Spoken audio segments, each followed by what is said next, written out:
Hola clase, today we're going to talk about irregular preterite verbs. Oh joy! In this video I'll use words like stem and ending, and we should probably also talk about when to use the preterite. The preterite is used for specific points in the past with words like la semana pasada, or ayer, or una vez, or dos veces. At the beginning levels, though, if you're worried about an exam, just use the preterite when the directions say use the preterite, so that means it's important to learn the name of this tense. Okay, preterite gets its own special endings. And they have no accents. It's e, iste, o, imos,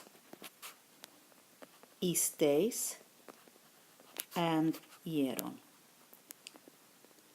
See? No accents. For regular preterite verbs, especially the ARs, it's super important to get the endings, the accents on the endings, but there are none here for the special irregular ones. Okay, along with special endings, there are also special stems. Remember that the stem is the part of the verb that's left over after we chop off the AR, ER, or IR. But that's not true here. Here you have to just memorize a whole set of different stems. So for estar, estuve. For tener, tuve.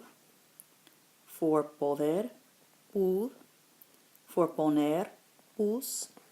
For saber, supe. I listed them all together like this because they all have U's. You might like to put yours in another order when you're learning them. Maybe you like alphabetical order. So I borrowed our special endings from the previous screen. If I want to say I was, estuve. If I want to say you put, pusiste. If I want to say he had, like he had class yesterday, tuvo. I grouped these guys together because they have I's. So querer is quis, and venir is vin. So to say I came, vine. You came, viniste. We came, vinimos. I put these guys together because they have a J at the end of their irregular stem. Not only is it a J, this is a cannibalistic J because it's going to eat up this I right here in the ellos form. I'll show you how in a second. So for decir, dich, conducir, conduj, traer, traj. Of course, traj isn't a word all by itself, so we have to put the endings on. So I brought, traje. You brought, trajiste. Él brought, he brought, trajo. We brought, trajimos. You all brought, trajistes. And for the ellos, ellas, ustedes form, the cannibalistic J gets into action, is going to chomp up another letter of the alphabet and make trajeron.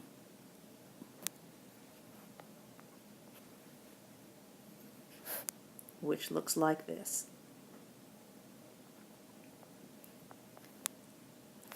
Dijeron, same thing. The J eats up the I. Dijeron. And for they drove, same thing. Condujeron. It only happens for this place. Ellos, ellas, ustedes. There are some verbs that are just crazy irregular and you can't even memorize the special endings. You just have to memorize them all by themselves. So, dar, for example. Di, diste, dio, dimos, distes, dieron. It's really weird. It's an AR verb, but the endings don't look much like AR. Hence the irregularity.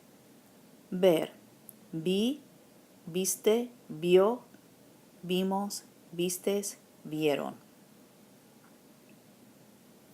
For hacer, hice, hiciste, hizo. Note that Z there. If we left it as a C, it would sound ico, which sounds really funny. Hicimos, hicistes, hicieron.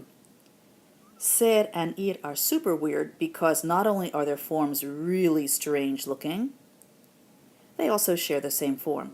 Context will tell the difference.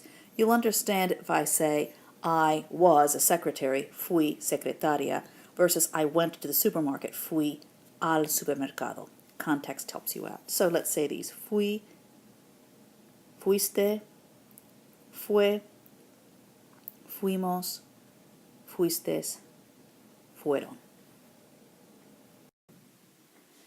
Now, when we're dealing with a lot of little weird things, we sometimes need to employ some memory techniques. So here are some that I like to use when I'm learning.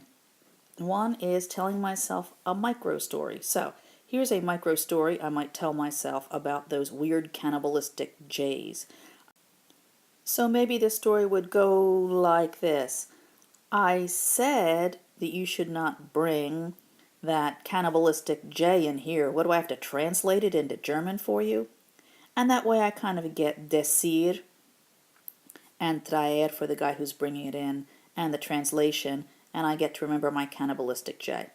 You have to make up your own micro story. If I make up one for you, it might not stick as well as your head. Building the little wacky story in your head is part of studying and helps you. And it doesn't have to be a story, it can just be a wacky image. Maybe I want to remember the 3 verbs that have a U in them. So maybe I will remember my pussycat for puss, and tomato soup for soup, and chocolate pudding for pool. Maybe you don't want to remember soup, maybe you want Superman. For the verb venir, maybe I'll associate it with you came with a bottle of wine. So viniste con vino. But maybe you don't like wine. Maybe you have a friend whose name is Vinny, and you'll have a picture in your head of Vinny coming into the door. So, wacky images, like coming in with wine, or the 3 you things sitting on a table together. Micro stories are ways. You can also try rhymes, which we know what that is, and you probably remember alliteration from your English class too. That's when the same sound comes at the beginning of a word. There aren't too many, frankly, in the irregular preterit pile for alliteration, but we have some rhymes we could employ. We could remember estube and tube, or di and bi. Okay, let's recap. We know now that irregular preterite verbs, a bunch of them have special stems and special endings with no accents. We know that there's a smaller group that have some really irregular forms, and we know that these require practice and memorization.